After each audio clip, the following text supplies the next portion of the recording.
খাতুনে জান্নাত মা ফাতেমা রাদিয়াল্লাহু তাআলা আনহার কথা একটা কথা মনে পড়ে গেল। খাতুনে জান্নাত মা ফাতেমা রাদিয়াল্লাহু তাআলা আনহা, নবীজির কলিজার টুকরা ফাতেমা, যিনি মহিলাদের সরদারিনী হবেন, জান্নাতের সরদারিনী। যে ফাতেমা সারা অন্য কোন মহিলা জান্নাতে প্রবেশ করিবে না। ইমাম হাসান হুসাইনের আম্মা মা ফাতেমা হযরত আলী রাদিয়াল্লাহু তাআলা আনহুর বিবি, হযরত আলী রাদিয়াল্লাহু তাআলা আনহুর বিবি, ইমাম হাসান হুসাইনের আম্মা ফাতেমাতুজ জোহরা রাদিয়াল্লাহু তাআলা। ও মুসলমান, গভীর মনোযোগ। ইমাম হাসান আর হুসাইন দুজন অসুস্থ হয়ে গেলেন। খাতুনে জান্নাত মা ফাতেমা রাদিয়াল্লাহু তাআলা আনহা আল্লাহর কাছে দোয়া করলেন, আল্লাহ, আমার এই কলিজার টুকরা সন্তান ইমাম হাসান আর হুসাইনকে তুমি সুস্থ করে দাও। সুবহানাল্লাহ। পরের দিন সকালবেলা ফজরের সালাত 2 রাকাত সালাত আদায় করে, 2 রাকাত নামাজ আদায় করে আল্লাহর কাছে আবার দোয়া করলেন, আসমানের মালিক ও জমিনের মালিক আল্লাহ, আমি মা বাবা হয়ে দোয়া করলাম, আমার ওই কলিজার টুকরা সন্তান হাসান আর হুসাইনকে সুস্থ করে দাও। সাথে হযরত আলীও দোয়া করলেন। স্বামী স্ত্রী দুজন মিলে আল্লাহর কাছে দোয়া করলেন। ও মুসলমান, হযরত আলী রাদিয়াল্লাহু তাআলা আনহু, শেরে খোদা হযরত আলী তার বিবি ফাতেমাকে ডাক দেয়া বলে, ও বিবি, চলো আল্লাহর নবীর কাছে আমরা যাই, আমার শ্বশুরের কাছে একটু যাই, আমার শ্বশুরের কাছে থেকে একটু ঘুরে আসি। মা ফাতেমাতুজ জোহরা খাতুনে জান্নাত মা ফাতেমা আর তার কলিজার টুকরা সন্তান হাসান আর হুসাইন অসুস্থ হয়ে গেলেন। কেমন করে তার বাবার কাছে বলবেন?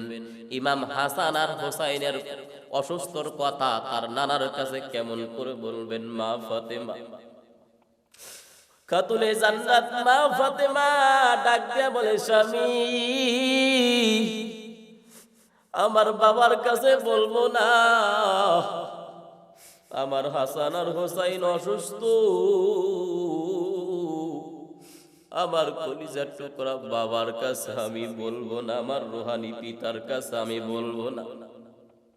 ও মুসলমান, খাদিজাতুল, ও মুসলমান, গভীর মনোযোগ দাও। খাতুনে জান্নাত মা ফাতেমাতুজ জোহরা রাদিয়াল্লাহু তাআলা আনহা আর হযরত আলী রাদিয়াল্লাহু তাআলা আনহু স্বামী স্ত্রী দুজন মিলে আল্লাহর কাছে মানত করলেন, আল্লাহ, ও আল্লাহ, আমার এই কলিজার টুকরা সন্তান হাসান আর হুসাইনকে যদি সুস্থ করে দাও, আমরা স্বামী স্ত্রী দুজন মিলে 6টা রোজা রাখবো। জোরে বলেন মারহাবা। স্বামী স্ত্রী মিলে 6টা রোজা রাখবো, 3টা করে। খাতুনে জান্নাত মা ফাতেমা বলে, আমি ফাতেমা রাখবো 3টা আর আমার স্বামী রাখবে 3টা, এই 6টা রোজা। ও মুসলমান, গভীর মনোযোগ, গভীর মনোযোগ দিয়ে শুনুন। খাতুনে জান্নাত মা ফাতেমাতুজ জোহরা আল্লাহর কাছে চোখের পানি ছেড়ে কান্না করে, কলিজার টুকরা সন্তানের অসুস্থ, ইমাম হাসান আর হুসাইনের অসুস্থ, মা সহ্য করতে পারে না, কলিজার টুকরা সন্তান বড় অসুস্থ, ওদিকে খানাও নাই, কত কষ্ট। ও মুসলমান, খাতুনে জান্নাত মা ফাতেমাতুজ জোহরা রাদিয়াল্লাহু তাআলা আনহা আর হযরত আলী দুজন 3টা করে রোজা রাখবে, 6টা রোজা রাখবে। কি খাবে? সেহরি খাবে, কোনো কিছু নাই, ঘরে কোনো খাবারের কোনো ব্যবস্থা নাই।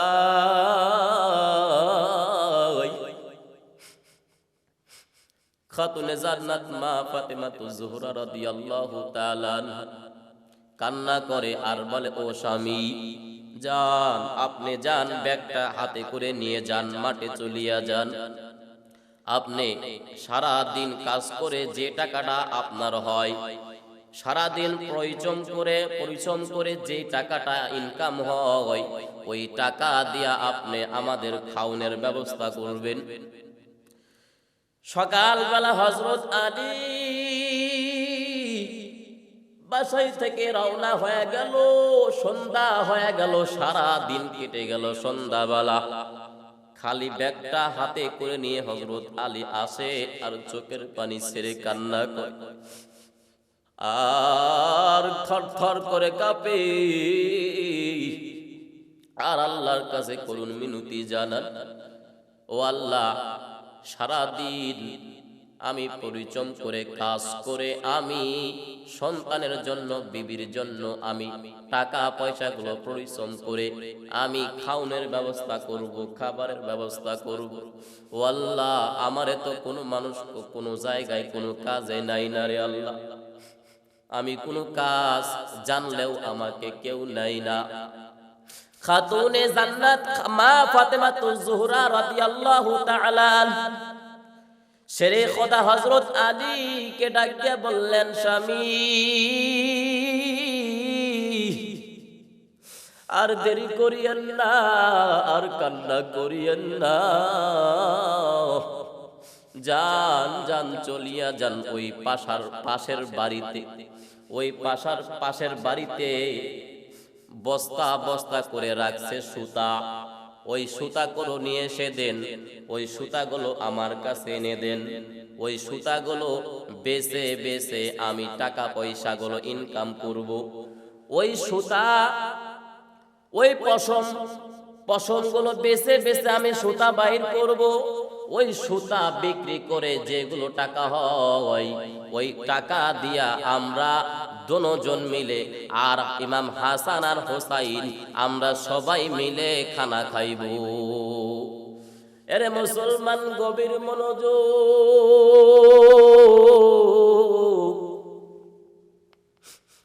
খাতুনে জান্নাত মা ফাতেমাতুজ জোহরা রাদিয়াল্লাহু তাআলা আনহা সারাদিন ওই পশমগুলো বাঁচলেন, যেগুলো সুতা বাড়াইলেন, ওই সুতাগুলো বাহির করে তিনি বিক্রি করে টাকাগুলো ইনকাম করলেন।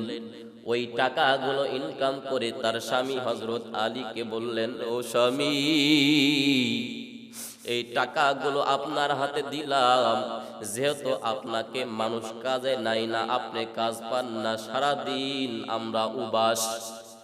ও মুসলমান, সকালবেলা পানি খাইছে, পানি পান করেছে শেরে খোদা হযরত আলী আর খাতুনে জান্নাত মা ফাতেমা, স্বামী আর স্ত্রী দুজন মিলে পানি দিয়ে রোজা রেখেছেন। এখন বিকালবেলা কি দিয়ে ইফতার করবে? ইফতারের কোনো ব্যবস্থা নাই, ঘরে খানারও ব্যবস্থা নাই। খাতুনে জান্নাত মা ফাতেমাতুজ জোহরা যখন টাকাগুলো হাতে দিলেন হযরত আলী, ওই টাকাগুলো দিয়ে ময়দা কিনে আনলেন। ময়দাগুলো কিনে এনে খাতুনে জান্নাত মা ফাতেমাতুজ জোহরার হাতে দিলেন। মা ফাতেমাতুজ জোহরা নবীজির কলিজার টুকরা কন্যা 5টা রুটি বানালেন, ময়দাগুলো দিয়ে 5টা রুটি বানালেন। একটা রুটি খাবে শেরে খোদা হযরত আলী, আরেকটা রুটি খাবে খাতুনে জান্নাত মা ফাতেমাতুজ জোহরা, আরেকটা রুটি খাবেন ইমাম হাসান, আরেকটা রুটি খাবেন হোসাইন। কয়টা হইল? 4টা রুটি হয়ে গেল। আরেকটা রুটি বাঁচলো, ওই রুটি খাবেন তার ঘরে যিনি কাজ করত তিনি খাবেন। 5টা রুটি হয়ে গেল। ওরে মুসলমান, গভীর মনোযোগ। সন্ধ্যা যখন হয়ে গেল, ইফতারের পূর্ব মুহূর্তে হযরত আলী, শেরে খোদা হযরত আলী রাদিয়াল্লাহু তাআলা আনহু ইফতার করবে। ইফতার করার জন্য রুটির একখানি ছিঁড়ে মুখে দিবেন। এমত অবস্থায় শেরে খোদা হযরত আলীর সামনে একটা ভিক্ষুক এসে আওয়াজ দেয়, এ নবীর আহলে বায়াত, আল্লাহর রাস্তায় আল্লাহর নামে আমাকে কিছু খাওন দেন। আমি কয়দিন ধরে অনাহারে, আমি খানা পিনা পাই না। আমি কতদিন ধরে আমি অনাহারে থাকি। শেরে খোদা হযরত আলী আর দেরি করে না, দৌড় দিয়া খাতুনে জান্নাত মা ফাতেমাতুজ জোহরার কাছে রওনা হয়ে গেলেন। দৌড় দিয়া হাজির হয়ে গেলেন। শেরে খোদা হযরত আলী তার বিবির কাছে রওনা হইলেন। তার বিবিকে বললেন, ও বিবি, আমি ইফতারের সময় রুটির এক অংশ আমি মুখে দিব। এমত অবস্থায় একটা ভিক্ষুক এসে হাজির হয়ে গেল। তিনি কয়দিন ধরে অনাহারে, খানা পাই না, কেউ তাকে দান করে না। কি করব? খাতুনে জান্নাত মা ফাতেমাতুজ জোহরা ডাক দেয়া বলে, ও স্বামী, আর দেরি করবেন না। যেহেতু আমি আর আপনি সকালবেলা খানা না থাকার কারণে আমি আর আপনি সকালে পানি খেয়ে রোজা রেখেছি। দরকার হইলে আমরা দুজন মিলে আবার পানি খেয়ে ইফতার করব। হযরত আলী রাদিয়াল্লাহু তাআলা আবার দৌড় দিয়ে আসলেন। এসে দেখেন ভিক্ষুকটা দাঁড়ায় আছেন। তিনি ভিক্ষুকের হাতে দুটা রুটি, একটা খাবে খাতুনে জান্নাত মা ফাতেমাতুজ জোহরা, আর একটা হযরত আলী খাইতেছেন। ওই রুটি ভিক্ষুকের হাতে দিয়ে দিলেন। ভিক্ষুকটা আল্লাহর কাছে দোয়া করলেন, আল্লাহ, ও মালিক, আমি কয়দিন ধরে অনাহারে, আমি খানা পাই না, আমাকে কেউ খানা দেয় না রে মাওলা, আমি বড় কষ্টতে ছিলাম। ও আল্লাহ, তুমি এদেরকে মাফ করিয়া দিও। দ্বিতীয় দিন আবার রুটি বানালেন। শেরে খোদা হযরত আলী রাদিয়াল্লাহু তাআলা আনহু খাতুনে জান্নাত মা ফাতেমাতুজ জোহরা রাদিয়াল্লাহু তাআলা আনহু হযরত আলীর বিবি আবার রুটি বানালেন। 5টা রুটি বানালেন। ওই একটা রুটি খাবেন ইমাম হাসান, আর একটা খাবেন হুসাইন, আর একটা খাবেন যিনি বাড়িতে কাজ করেন তিনি খাবেন। 3টা রুটি চলে গেল, আর থাকলো মাত্র 2টা রুটি। এই 2টা রুটির মধ্যে একটা রুটি খাবেন খাতুনে জান্নাত মা ফাতেমাতুজ জোহরা রাদিয়াল্লাহু তাআলা আনহা, নবীজির কলিজার টুকরা কন্যা। আর একটা রুটি খাবেন শেরে খোদা হযরত আলী রাদিয়াল্লাহু তাআলা আনহু। আবার দ্বিতীয় দিন আবার দরজার সামনে একজন ব্যক্তি হাজির হয়ে গেলেন। তার মা নাই, তার বাবা নাই, বড় অসহায় ইতিম। শেরে খোদা হযরত আলী রাদিয়াল্লাহু তাআলা আনহু দ্বিতীয় দিন আবার রুটি যখন সামনে নিলেন, সামনে নিয়া রুটি থেকে একখানি ছিঁড়ে মুখে দিবেন। এমতো অবস্থায় ওই গরিব অসহায় মা নাই, বাবা নাই, এসে বলেন, হে নবীর আহলে বায়াত, আমি বড় অসহায়, আমার মা নাই, বাবা নাই, আমি কয়দিন ধরে অনাহারে থাকি, আমি খানা পাই না, আমাকে কেউ খানা দেয় না, যদি কিছু মনে না করেন আমাকে একটু খানা দেন। দ্বিতীয় দিনের অবস্থা, শেরে খোদা হযরত আলী খাতুনে জান্নাত মা ফাতেমাতুজ জোহরার কাছে আবার গেলেন। হযরত আলীর বিবি, হযরত আলী রাদিয়াল্লাহু তাআলা আনহুর বিবি খাতুনে জান্নাত মা ফাতেমাতুজ জোহরার কাছে হাজির হয়ে গেলেন। ফাতেমাতুজ জোহরাকে বললেন, ও বিবি, আবার এই দিন আবার ওই একটা অসহায় বড়, যার মা নাই, যার বাবা নাই, তিনি আমার কাছে এসে আমার কাছে সাহায্য চাইলেন।